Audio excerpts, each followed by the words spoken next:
Assalamualaikum warahmatullahi wabarakatuh. Bertemu lagi dengan saya. Mari kita belajar SKD untuk persiapan CPNS tahun 2026. Hari ini kita akan belajar mengerjakan soal-soal TKP. Oke, langsung saja kita bahas soal-soalnya. Kemarin kita mengerjakan sampai nomor 80. Berarti kita sekarang membahas nomor 81. 81 mana ini? 450.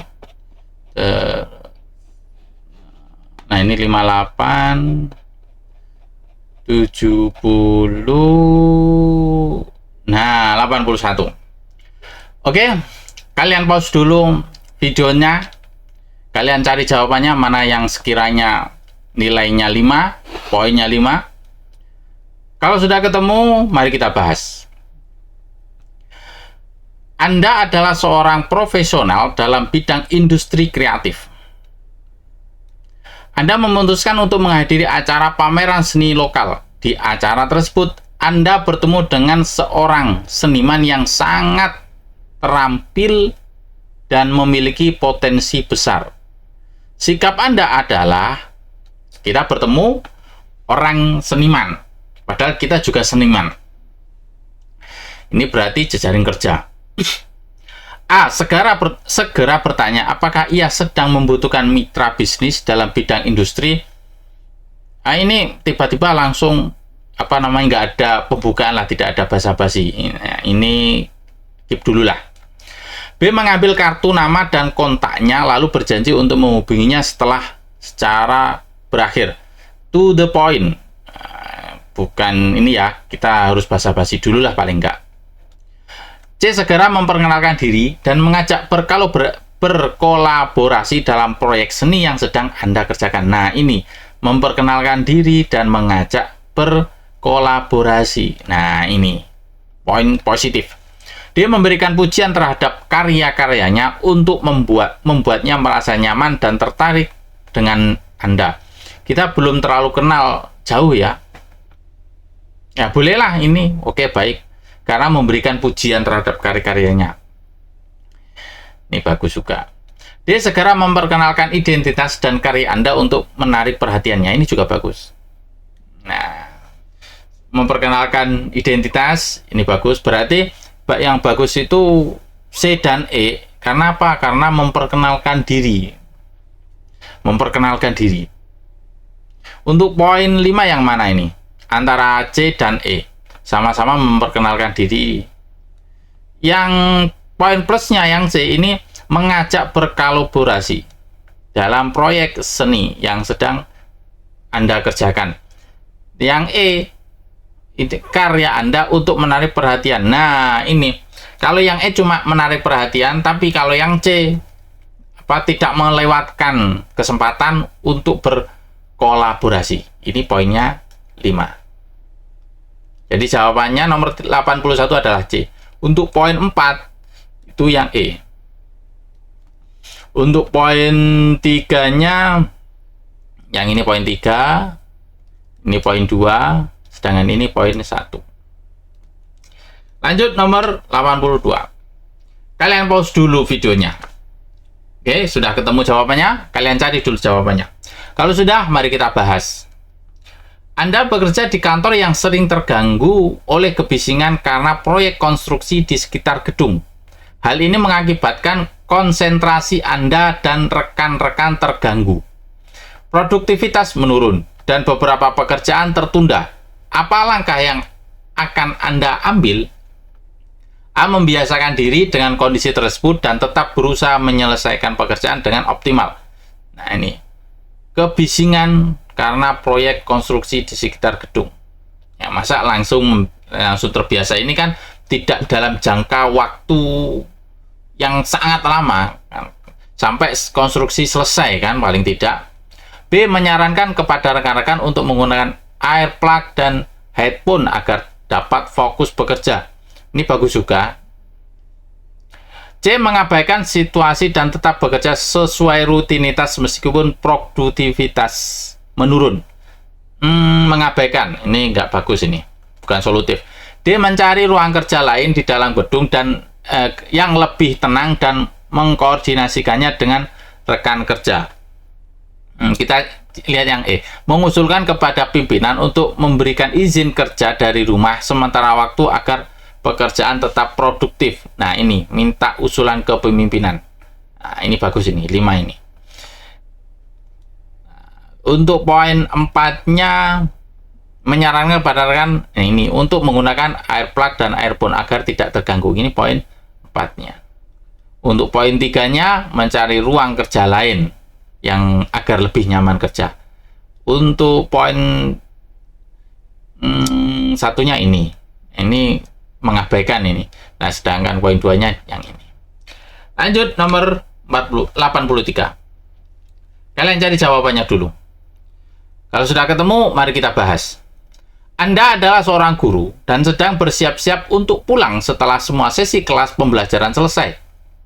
Tiba-tiba, kepala sekolah meminta Anda untuk tetap tinggal di sekolah. Ia ingin Anda mendampinginya, menyambut tamu penting yang datang dari ibu kota. Sikap Anda adalah, ya harus menemani. A. Menunda jam kepulangan dan membantu kepala sekolah dengan harapan memperoleh informasi penting dari pertemuan tersebut. Nah, ini bagus ini. Ini poinnya 5 ini. Tapi lihat dulu yang lain. B. Menyampaikan kepada kepala sekolah bahwa Anda bersedia membantu, namun perlu pulang sebentar dan akan kembali secepat mungkin. Ini poinnya 4 ini mungkin. Karena lebih rendah dari A. C. Menunda jam kepulangan sekolah daripada akan menjadi masalah di kemudian hari. Ini poinnya 3. Dia menemani kepala sekolah, tapi alasannya ini yang kurang pas. Ya, tapi lihat dulu yang lainnya ya. Ini masih perkiraan. Dia menghargai permintaan kepala sekolah dan tetap tinggal untuk mendampingi beliau menyambut tamu tersebut. Nah, ini ternyata juga bagus, menghargai permintaan kepala sekolah. Berarti yang 3, bukan yang ini. E. Menunda kepulangan agar bisa melaksanakan tugas dari kepala sekolah dengan sebaik-baiknya. Ini juga bagus loh, bagus semua.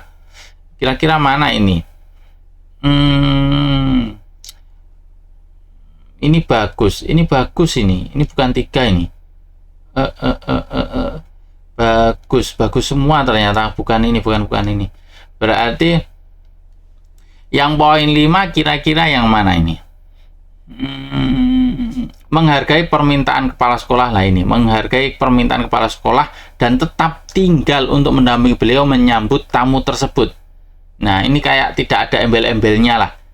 Secara ikhlas menghargai permintaan kepala sekolah dan tetap tinggal. Semuanya tetap tinggal soalnya. Ini poinnya 5 berarti. Untuk poin 4, menunda kepulangan agar bisa melaksanakan tugas dari kepala sekolah dengan sebaik-baiknya. Berarti ini poinnya 4. Untuk poin 3 ini, poin 3, sedangkan poin 2-nya ini. Nah, ini menunda jam kepulangan ini. Ini berarti mengarah ke alasan berarti. 83D, soalnya sama-sama menunda kepulangan. Nomor 84. Kalian cari dulu mana jawaban yang benar. Kalau sudah, mari kita bahas. Anda adalah seorang ASN yang bekerja di instansi pemerintahan. Suatu hari, atasan Anda meminta untuk merevisi sebuah laporan keuangan agar melihat lebih sesuai dengan kepentingan tertentu, meskipun Anda tahu bahwa data yang sebenarnya berbeda. Nah, ini kuncinya. Anda tahu bahwa data yang sebenarnya berbeda. Atasan menekankan bahwa hal ini demi kebaikan bersama dan meminta Anda untuk tidak mempermasalahkannya. Bagaimana sikap Anda? Ya, harus menolak. Menolak secara tegas, meminta atasan dan langsung melaporkan kepada inspektorat tanpa memberitahu atasan terlebih dahulu. Ini bagus. Tapi masih ini, tanpa memberitahu atasan. B. Menyampaikan kepada atasan bahwa tindakan tersebut tidak sesuai dengan prinsip akuntabilitas dan mengusulkan solusi lain yang tetap sesuai aturan. Nah, ini solutif. C. Mengikuti permintaan atasan karena perintah dari atasan harus dihormati dan ini demi kepentingan bersama. Mengikuti, salah. D. Meminta waktu untuk mempertimbangkan dan mencari tahu konsekuensi hukumnya sebelum mengambil tindakan lebih lanjut. Ini tengah-tengah. Melakukan revisi sesuai permintaan atasan, tetapi juga menyimpan dokumen asli sebagai cadangan jika nanti membutuhkan. Ini tidak solutif. Berarti antara A dan B, mana kira-kira yang poinnya 5? Kalau saya ini poinnya 5. Ini poinnya 5. Sedangkan poin 4 antara A dan D kita bandingkan. Meminta waktu untuk mempertimbangkan dan mencari tahu konsekuensi hukumnya sebelum mengambil tindakan lebih lanjut. Kalau yang A menolak secara tegas permintaan dan langsung melaporkan kepada inspektorat tanpa memberitahu atasan. Ini yang membuat minus. Berarti poin 4 adalah yang D. Ini poin 3. Untuk poin 2-nya, ini poin 2, mengikuti permintaan, ini poin 1. Lanjut nomor 85. Kalian cari jawabannya dulu. Kalau sudah ketemu, mari kita bahas. Nadifa adalah seorang bidan desa yang bertanggung jawab atas posyandu setempat. Suatu hari, ia mengetahui bahwa salah satu kader posyandu telah melakukan kesalahan dalam mengukur tinggi dan menimbang berat badan bayi dan balita. Permasalahannya itu ini berarti. Mana? Melakukan kesalahan dalam mengukur tinggi dan menimbang berat badan bayi dan balita. Hal tersebut mengakibatkan data kesehatan menjadi tidak akurat. Sikap Nadifa seharusnya adalah, Nadifa adalah seorang bidan, ada kadernya salah dalam pengukuran balita dan bayi. Ya kita ajari mana yang nggak bisa, cara penggunaan alatnya atau cara pengukurannya ya kita ajari. A mengagendakan waktu untuk mengedukasi kader terkait cara mengukur tinggi dan menimbang berat badan bayi dan balita. Nah ini untuk mengedukasi berarti mengajari. Ini solutif. B. Mengambil alih tugas pengukuran dan menimbang agar tidak terjadi kesalahan dalam pencatatan data kesehatan. Ini dalam jangka pendek iya, tapi dalam jangka panjang masa kadernya tidak bisa terus. Nah, ini tidak solutif. C. Memberikan teguran tegas agar tidak terjadi kembali kesalahan yang sama. Penyelesaian dia tidak bisa mengukur, ini tidak ada, tapi hanya menegur saja.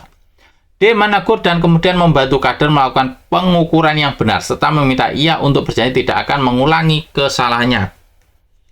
Ini solutif juga. Di sini ada membantu kader melakukan pengukuran. Berarti nanti bisa agar kader bisa belajar. Memberi arahan saat itu juga tentang cara pengukuran dan penimbangan yang benar agar menjadi perhatian kader tersebut dan kader lainnya. Ini juga ada memberi arahan. Tapi lebih spesifik ini A, soalnya di sini mengedukasi, jelas-jelas mengajari. Kalau yang D dan E ini kan membantu, terus memberi arahan. Kalau A sudah jelas-jelas mengajari, berarti ini poinnya 5. 85A jawabannya. Untuk poin 4-nya itu yang ini. Ini poin 3. Sedangkan poin 1-nya mengambil alihnya ini mengambil alih kadernya nanti malah nggak bisa-bisa. Ini 2. Lanjut nomor 86. Kalian cari dulu jawabannya. Kalau sudah ketemu, mari kita bahas. Anda mendapatkan tugas mendesak dari atasan untuk menyusun laporan kinerja tahunan. Waktu yang diberikan sangat terbatas, sementara Anda juga masih memiliki pekerjaan rutin yang tidak bisa diabaikan. Rekan kerja Anda menawarkan bantuan, tetapi ia sendiri juga sedang sibuk. Bagaimana sikap Anda sebagai ASN yang profesional? Nah ini, Anda mendapatkan tugas mendesak dari atasan untuk menyusun laporan kinerja tahunan. Waktu yang diberikan sangat terbatas, sementara Anda memiliki pekerjaan rutin yang tidak bisa diabaikan.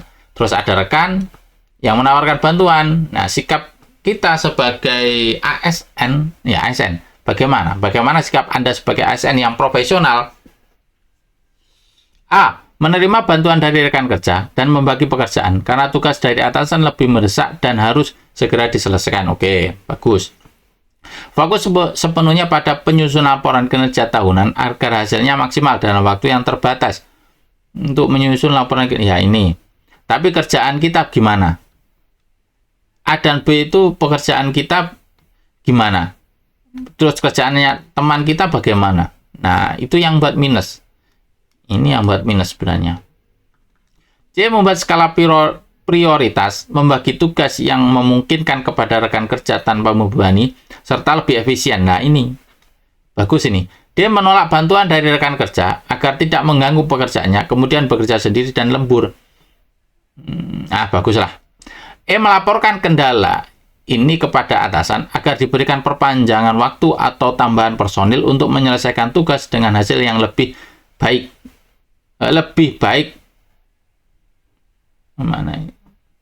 Kemungkinan kepada hasil yang lebih baik memungkinkan kepada rekan kerja tanpa membebani serta bekerja lebih efisien. Lebih baik memungkinkan. Nah, ini memungkinkan. Berarti ini juga melaporkan, ini juga nggak bagus sebenarnya ya, tapi solutif juga. Jadi yang solutif adalah membuat skala prioritas. Nah, terus ada kerjaan yang diberikan kepada temannya, pokoknya itu tidak mengganggu. Nah, ini poin 5-nya. Lapor kepada pimpinan, ini poin 4-nya. Untuk poin 3-nya, nah, menerima bantuan dari rekan kerja, ini poin 3-nya, sedangkan poin 2-nya yang ini. Sedangkan ini poin 1, fokus penuhnya. Terus kerjaan kita gimana? 86C. Lanjut nomor 87.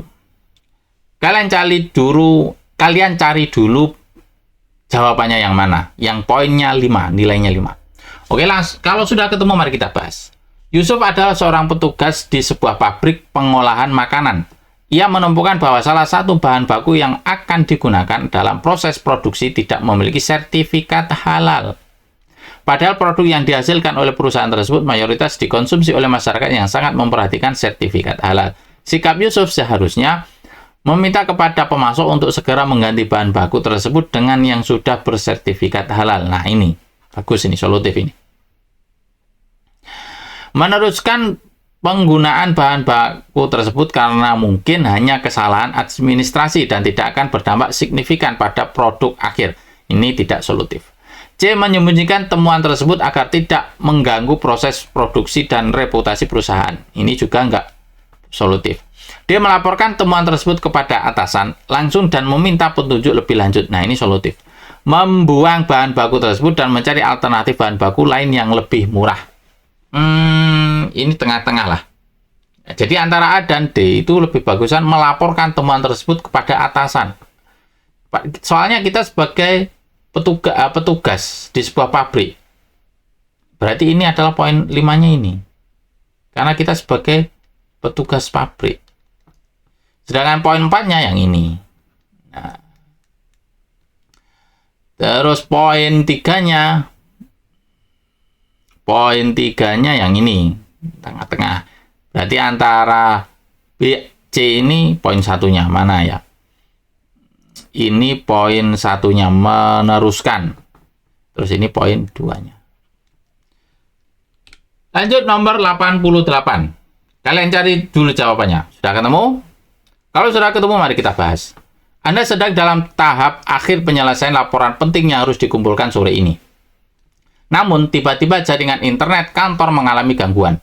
Dan semua data penting tersimpan di cloud. Apa tindakan Anda? A. Mencari tempat kerja alternatif seperti kafe terdekat atau menggunakan tethering dari ponsel pribadi untuk menyelesaikan laporan. Nah, ini solutif ini. B. Segera menghubungi tim IT untuk mempercepat perbaikan dan menunggu sampai jaringan pulih. Nah, ini menunggu jaringan pulih. C. Menghubungi atasan untuk menginformasikan kendala yang terjadi dan meminta perpanjangan waktu perpanjangan waktu pengumpulan. Nah, tidak. Dia menunggu hingga jaringan kembali normal sambil melakukan tugas lain yang tidak memerlukan akses internet. Ini kalau nggak 1, 2 ini. Tidak ada inovasi lah. Kalau nggak 1, 2. E. Menghubungi rekan kerja di lokasi lain untuk meminta bantuan akses data dan melanjutkan pekerjaan bersama-sama. Menghubungi rekan kerja. Oke, bagus juga lah. Antara A dan E, Ini yang nilainya bagus yang mana? Yang A. Kenapa yang A? Karena inisiatif. Ada inisiatif yaitu pergi ke kafe untuk mencari internet atau tethering ponsel sendiri. Nah, A untuk poin 5. Sedangkan poin 4-nya adalah yang ini. E. Untuk poin 3-nya, ini poin 3, ini bagus lah. Berarti ini 1, poin 1. Nomor 89. Kalian cari dulu jawabannya. Kalau sudah ketemu, mari kita bahas. Sebagai seorang pengacara junior di sebuah firma hukum, Anda sering diberi tugas tambahan yang memerlukan penelitian hukum mendalam di luar jam kerjanya. Hal tersebut membuat Anda kesulitan mengatur waktu untuk kehidupan pribadi dan istirahat. Nah, ini penting istirahat. Sikap Anda adalah menerima semua tugas tambahan tanpa protes, karena Anda ingin menunjukkan dedikasi dan tanggung jawab Anda sebagai seorang pengacara. Bagus. Menolak semua tugas tambahan di luar jam kerja, karena Anda ingin lebih banyak waktu untuk istirahat dan menjaga kehidupan pribadinya. Nggak bagus. Jadi kita harus, di sini permasalahannya adalah istirahat dan tugas. Ya, bagaimana mengcover kedua-duanya. Meminta kepada senior atau manajer untuk mengurangi beban tugas tambahan karena Anda perlu waktu lebih untuk istirahat. Oke, bagus juga. Imbang. Mengusulkan kepada tim untuk mendistribusikan tugas tambahan secara lebih merata. Ini tengah-tengah lah. Menilai setiap tugas tambahan dengan pertimbangan urgensi tugas, waktu yang dibutuhkan dan kemampuan diri. Berarti ini menganalisa, sudah memperhitungkan. Jadi ini menyeimbangkan antara pekerjaan dan istirahat. Kalau terlalu diforsir, nah nanti kalau sakit pekerjaan juga terbengkalai kan. Nah, jadi poin 5-nya adalah yang E. Untuk poin 4-nya itu yang ini. Ini poin 4. Poin 3-nya ini poin 3. Poin 1 ini menolak. Nggak bagus ini. Ini poin 2. 90. Kalian cari dulu mana yang poinnya 5. Kalau sudah, mari kita bahas. Instansi Anda mulai menerapkan penggunaan cloud store untuk menyimpan dan berbagi dokumen antar pegawai. Namun beberapa pegawai masih sering menyimpan dokumen di komputer pribadi atau perangkat eksternal karena merasa lebih nyaman. Hal ini meningkatkan risiko kehilangan data dan pelanggaran keamanan. Apa langkah terbaik yang Anda ambil? Namun beberapa pegawai instansi Anda, pegawai berarti rekan kerja. A. Mewajibkan semua pegawai, bukan rekan kerja ini berarti. Mewajibkan semua pegawai untuk segera memindahkan file mereka ke cloud store tanpa terkecuali. Kita lihat dulu yang lain. Mensosialisasikan manfaat dan pentingnya penggunaan cloud store pada rekan kerja agar mereka memahaminya. Kita lihat yang lain. Membiarkan rekan kerja tetap menyimpan file di komputer pribadi karena itu adalah kebiasaan mereka. Ini nggak bagus.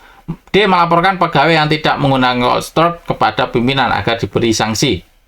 Ini juga nggak bagus ini, tapi lebih bagusan dari C lah. E. Memberikan pelatihan khusus tentang cara menggunakan cloud store agar pegawai lebih percaya diri dalam menggunakannya. Nah, ini solutif ini. Nah, berarti nomor 90, ya ini kita dulu. Mensosialisasikan manfaat dan pentingnya penggunaan cloud store kepada rekan kerja agar mereka memahami keunggulan. Ini juga bagus. Mewajibkan semua pegawai, mewajibkan. Ini bagus juga sih. Tapi bagusan yang ini. Ini bagus.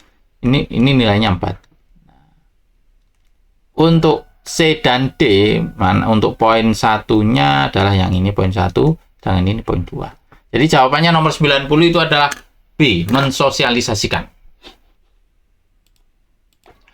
10 soal sudah kita bahas, semoga bermanfaat untuk kita semua, dan semoga di tahun ini, di tahun 2025, kita lolos PNS dan diangkat menjadi ASN. Al-Fatihah. A'udzubillahi minasyaitonir rajim. Bismillahirrahmanirrahim. Alhamdulillahirrahmanirrahim. Amin.